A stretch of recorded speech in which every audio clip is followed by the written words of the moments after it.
So, this is from TrpyCris. I hope I'm saying that right.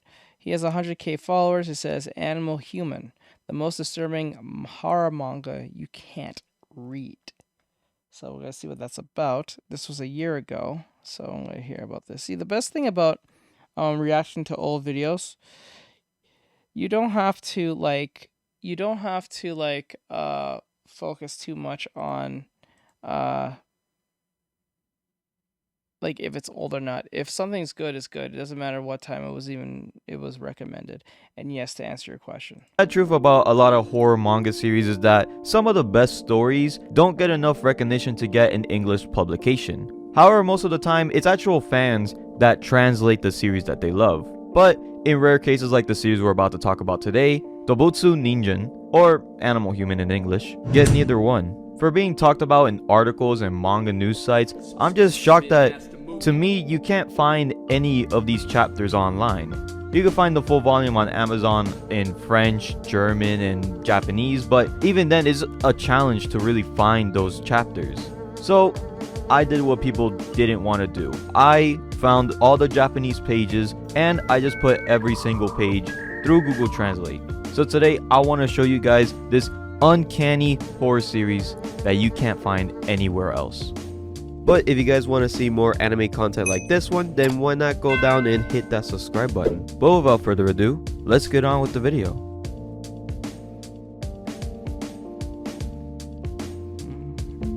The series opens with a car flipped upside down, a man trapped inside calling out for his daughter Chica as footsteps approach. He wakes up in an unfamiliar room. Suddenly, a little pig dressed in human clothes enters the room, asking if he slept well. The man, convinced the pig is just a child in a costume, demands to know where his daughter is. The pig reassures him that Chica is safe in the lobby. Suspicious, but desperate, the man follows the pig and enters a room filled with more talking animals. He spots Chica among them. A deer named Anist, who appears to be the leader, warmly invites them to join for a meal. As they chat, the man insists that they leave to go to the hospital. But Anist persuades him to visit the farm first. Unbeknownst to them, the farm is a sinister place where the livestock are actual children. The father and daughter are... Oh shit! Oh no! Oh no! This is... Oh, wait, let's see where this is about to go. This might get wild. locked up to determine their meat quality. Anist and his crew arm themselves and prepare to hunt down the duo. The scene shifts to the father and Chica escaping into the woods. They encounter a boy who seems off, and he suddenly attacks the father, calling for his master. A dog with a shotgun accidentally kills the boy instead of the father, allowing them to flee. However, the father is caught in a bear trap, and he urges Chica to run as he screams in pain. A hog tracks them down with the help of the bloody trap, sniffing around for their scent. The father hides behind a log, but the hog finds him and amuses about eating humans raw, even if it angers the leader. Just as the hog bites his ear off and prepares to decapitate him, the hog gets shot. Anist emerges, scolding the hog for his brutality, but ultimately forgiving him. The father is taken away by Anist, while Chica is found by a bear. The chapter ends with a gruesome twist. Chefs are preparing for a feast for the Council of Animals, and it is revealed that the meat that they were cooking is the father's body. The first chapter is a good introduction to this new world, a combination of what I think G-Man and The Most Dangerous Game would be like. Now, anthropomorphic animals in a horror setting seems like something that should have been done more, but the closest we have to something like this is Animal Farm or The Islands of Dr. Moreau. It's an original concept that honestly I would love to watch in a movie format. Yeah, I think this would be good for a movie. The ultimate furry, the ultimate furry horror movie. I think this would be good. Like another good CGI, charismatic actors. They have CGI heads and faces that. Oh my god, that'd be interesting. I don't think that's ever been done before. I don't think so. We have the Wolfman and shit, but we don't have like real like anthropomorphic like. I don't think that exists. Huh.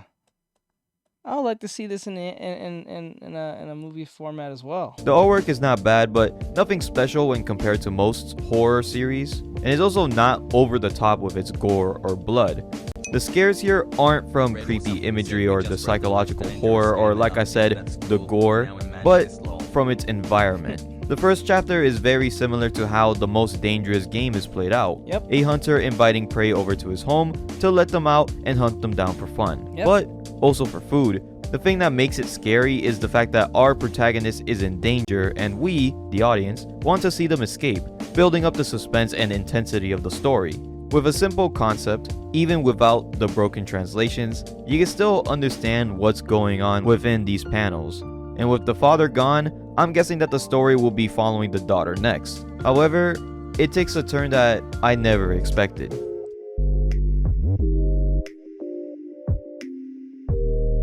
Oh, there's a part 2. The chapter opens with the arrival of spring on the farm. A badger and a cat are pushing a large cart filled with children who are destined to become livestock. One of the children reaches out to the cat, begging for help, but the badger quickly intervenes. Once they reach the fields, the children are released, only to be hunted down by... I think what's funny about this, it flips on its head, where we're usually killing animals and eating them. But what's wild about this is the difference between the animals, and this is where probably the interesting part comes in, is that animals can't talk. They usually cannot talk. You can see the stress in their body, in their mannerisms, but they can't talk. So the fact that your livestock can talk to you, you know exactly what they're saying, makes it a little, I think, a bit more, I don't know, sinister. It feels a lot more like upsetting to a degree. A group of hunters. After the hunt, the cat and the badger head to a pub where they indulge in fried human legs and beer. However, the cat finds the taste repulsing and vomits after eating. The scene shifts to the next day where animal children are taking a tour of the farm and its livestock. Anist instructs the children to stay quiet so the humans will turn around. He leaves the cat to guide the it's unnerving, let's put it that way. Children, showcasing different grades of human livestock. Anist discusses the village children with the cat, suggesting that they give the children a dissected human to study. As a child is laid out for dissection, the cat watches with discomfort and nostalgia, as if he has experienced this before.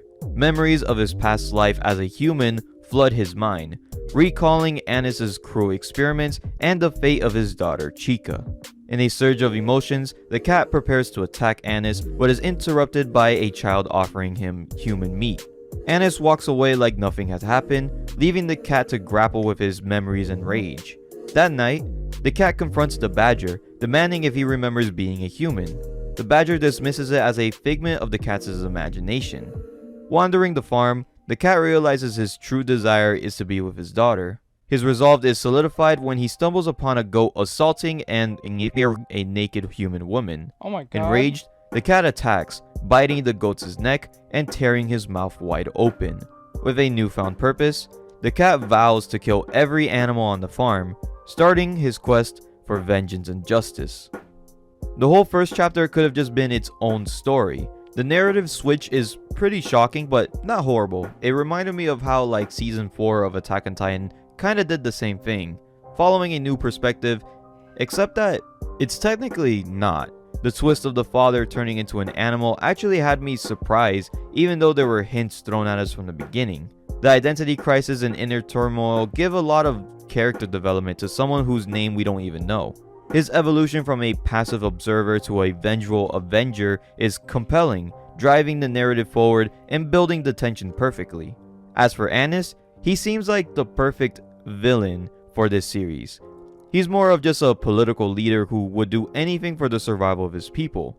There is still a lot to learn about him and the other animals, which is also keeping me from getting bored of the series. It keeps a lot of things hidden while still updating us on the world building and character development, just in small doses. The last chapter didn't have any gore or heavy blood, but in the third chapter, the gore appears for a reason, as it's the breaking point for the cat and it transitions perfectly to the next chapter's brutality. It's a great setup and continuation into the final arc of the series. Interesting. The scene opens with children playing on the streets, their laughter echoing throughout the neighborhood. One boy, out of breath, rests near a bridge. Leaning over the edge, he spots a hog's head bobbing in the sewage drain. Meanwhile, a council meeting is in session, led by Anis and other high-ranking officials. They discuss a series of brutal murders plaguing the village, unsure if the culprit is either a human or an animal. The bear insists that whatever it is must be brought to justice, regardless of what species there are. After the meeting, the bear heads to a tavern for a meal, but is ambushed by the cat, who stabs him in the nose. The cat attempts to hang the bear with a noose, but the bear fights back. Their confrontation ends with the cat dismembering the bear and stuffing his remains into a bathtub. Damn! The next day, the bear's head is discovered, and Anis retrieves the brain, burying the head for the funeral. Back home, he places the brain in a jar alongside others, mourning the loss of the only friend who knew the truth about their origins. Suddenly, a noise from upstairs interrupts him. A pig's head rolls into the view. The cat has killed everyone present at the feast from the first chapter, leaving only Anis alive. The cat confronts him with a shotgun and shoots him straight in the head. But before he can pull the trigger on himself, Anis intervenes, revealing that the deer that the cat killed was merely just a meat-filled doll. As the cat lunges at Anis, Chica appears. The cat tries to approach her, but she only just meows. Anis has turned her into a pet. In a final act of desperation, the cat charges Anis but is impaled by his antlers. As the cat claws at Anis' neck, Chica begins to remember her father. Despite this, Anis starts devouring the cat, eating its brain. Chica wakes up to Anis comforting her, explaining the origins of their kind. He tells her about Virgin Maiden, a goat altered by human scientists to reproduce without fertilization. However, needing energy to give birth, Virgin Maiden developed a taste for meat, particularly brains. After attacking a human, her offspring becomes a blend of human and animal genetics that require human flesh to survive. Anis conveys a town meeting. Whoa, go back. What? Wait, what? Whoa, go back. What the fuck? Go back a little? Goat altered by human scientists to reproduce without fertilization. However, needing energy to give birth, Virgin Maiden developed a taste for meat, particularly brains. After attacking a human, her offspring becomes a blend of human and animal genetics that require human flesh to survive.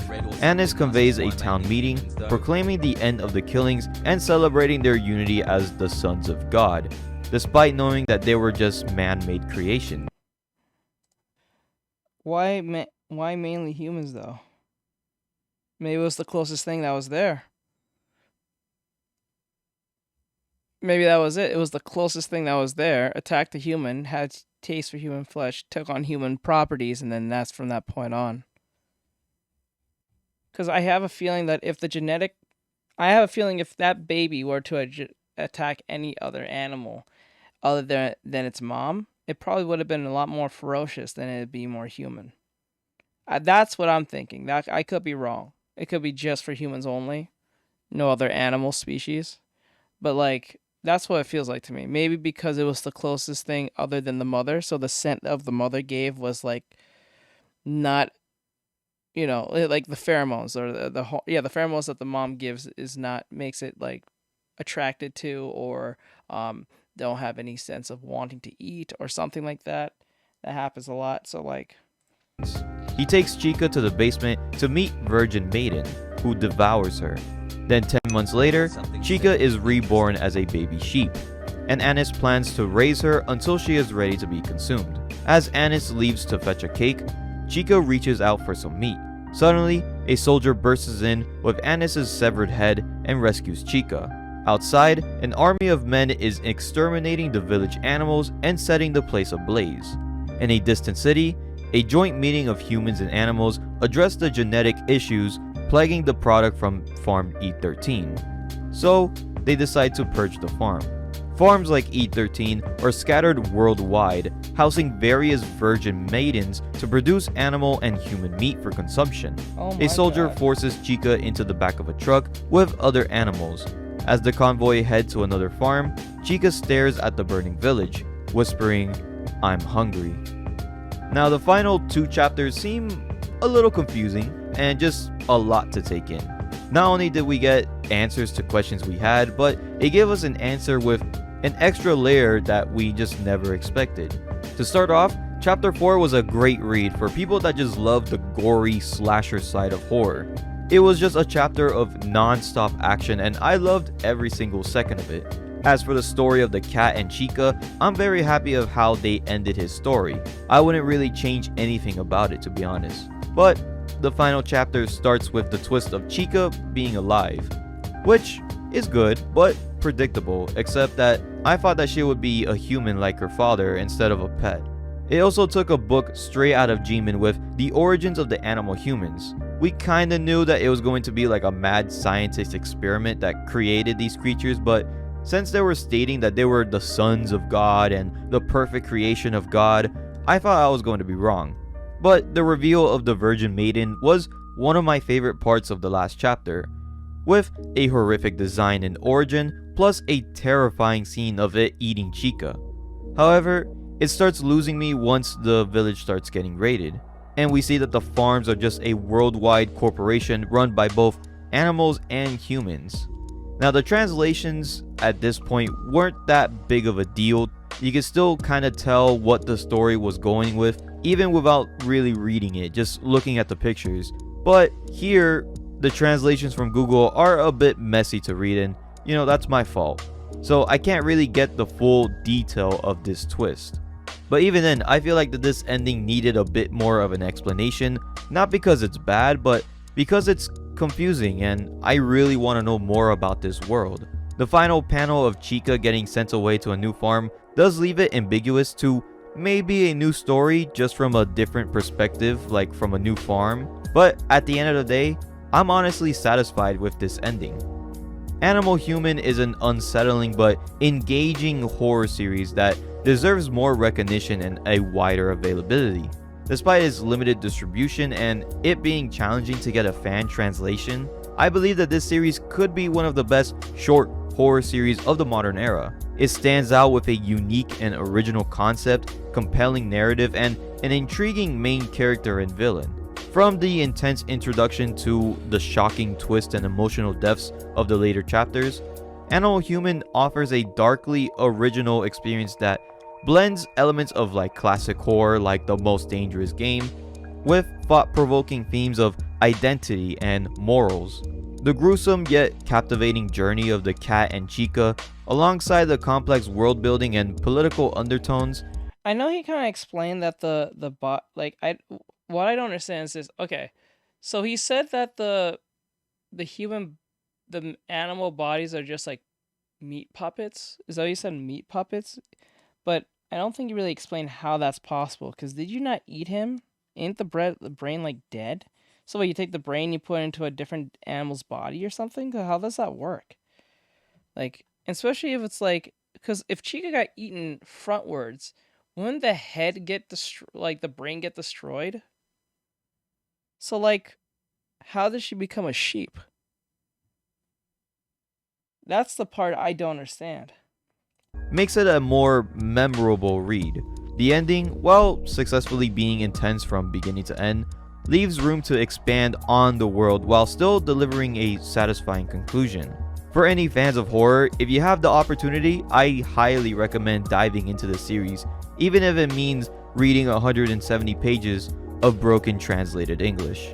Thank you guys for watching this video. I really hope you guys enjoyed it. We are so close to reaching 5,000 subscribers, and to celebrate, we are going to be doing a live stream here on YouTube. So go down to the community tab and vote on what I should be doing on that live stream. And remember to hit that subscribe button so you won't miss another horror manga video like this one. Okay, so that was TrpyCris, if I'm saying that Read right. or something said maybe by absorbing the thing I think. That's crazy. I don't know. That doesn't make a lot of sense. I don't know, because how do you remember the memories and stuff? But anyway, so that was TrpyCris about the animal human. TrpyCris said good video. It was a good video. That was different from all of them. That was crazy.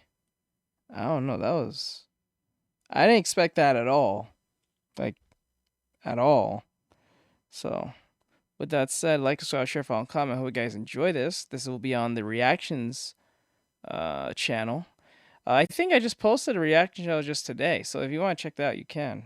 But it's something that we did before, so you can go check it out. So with that said, we'll move on to the next one.